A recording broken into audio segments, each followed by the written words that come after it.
So, hello everybody and welcome back to Josh's Magic Plays Games. We are on Transport Fever 2 and quite a lot of you have asked me how do I make the waterfalls. So basically this is our instructional video for you guys.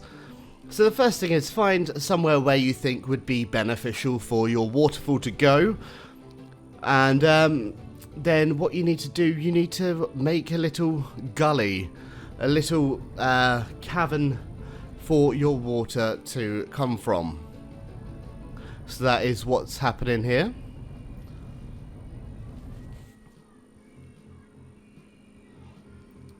So you need to make sure that it is deep but not too deep. You need to make sure that there's enough place in there to get some of the paint tools in as well.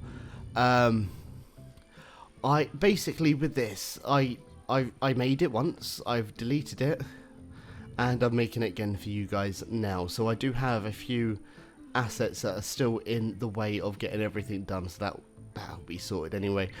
I wanted it to kind of have a double dropped waterfall. So yeah, not just a waterfall, a double dropped waterfall.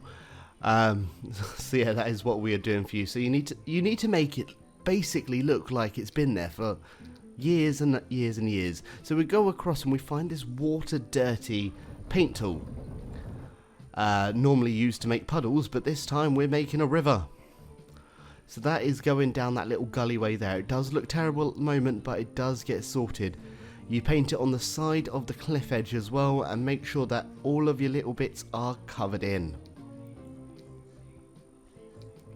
And then we go back to the rock texture, we make the brush a little bit smaller, and basically now we just tidy up the edges, make it look a little bit neater, and make it look like the water has eroded all the grass and all the greenery away slightly.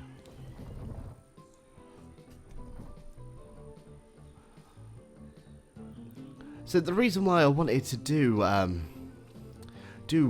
waterfall basically is because it couldn't be done in the game. We're using snow now as well. I think this is the snow texture. Yeah, it is.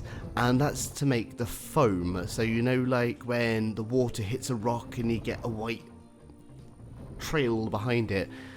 So I'm trying to get all these bits in to make it look all nice and everything. We'll then go into getting some rocks as well. So we're using standard game rocks, but then I did find some stone henge pieces on the workshop as well. So they're great because then those rocks are no collision, so they can go under the water. Obviously, if I had a little bit more time and searched the workshop for rocks, we could probably find something a little bit nicer to use. But this is just a little quick demonstration tutorial for you guys. Right, so we're deleting a few more trees, because trees obviously have a little bit of ground dirt underneath, and they place a bit of grass where you don't want the grass to be. So obviously you don't want your waterfall really to look pretty from the air. You want it to look pretty when you're travelling on your trains and your vehicles and stuff. So you need to make sure that your angles of attack look really nice. So obviously go to your train tracks, have a little look, go to your roads and have a little look. With these rocks basically I am trying to sink them in the best I can before I get a no collision thing. Don't worry if it does take away some of the paint that you've put down, because you will have to re-go over it all later. You just want to find a nice place for everything to lie. Don't forget to rotate your rocks as well. You don't want the same sort of detail happening everywhere. And remember that this is a game. You can't make everything look perfect like in real life, unfortunately. So we're using a platitude of different types of rocks. And you just need to fill it. You need to make it look like it is as realistic as possible, basically. So once all the rocks go in, we do go back over with the paint tool. And you need to go back over it, because as you can see, we have got some grass appearing from where the rocks are and stuff. I may go back onto the workshop at a future date whilst playing around with my own saved file and see if I can get any plants, any like reeds and stuff. That would look quite nice. So yeah, just filling in the gaps, making it all look different. That one there completely changed that whole side. So there is a way of painting over stuff like this. No, we're going to the Stonehenge rocks first, so we're just placing them down at the bottom. So as you can see, they do just, they're non-conforming, so it works perfectly for this. Just make it look like a little plateau of where the rocks have all fallen down and everything. So yeah, we go back into the paint tools, go back to the dirty water.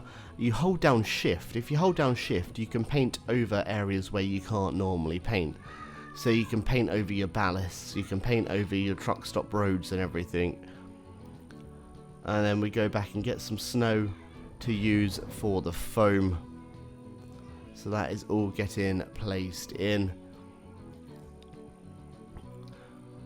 So it doesn't matter if you do this messily or anything, because you can go over everything. You can make all your little adjustments that you want to make. So that is all perfectly fine. Make sure you get rid of all the grass that's in the water. Make sure there's no floating trees or trees in the water or anything.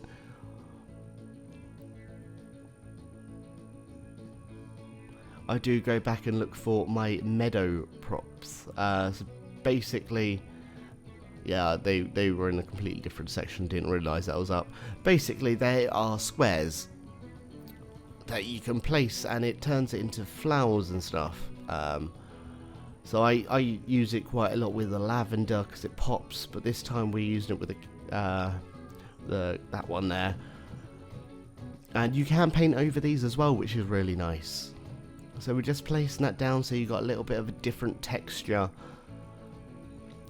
It's like more 3D-ish.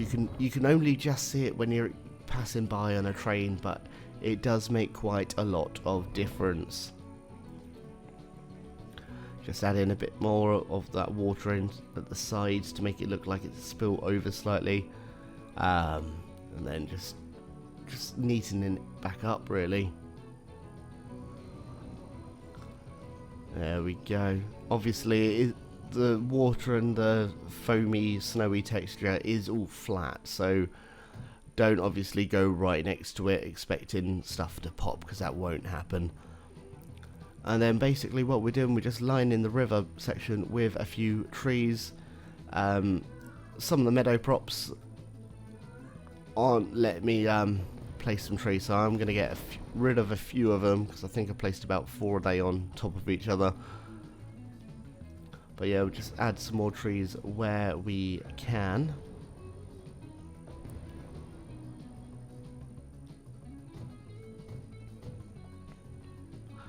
I just wanted to take that last one out because it's nice seeing that cliff edge and then another little plateau. It looks like that the waterfall will be on different levels.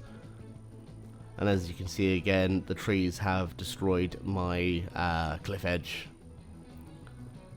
So we will, well, we're going to be placing down another flower type section over these bits where we can.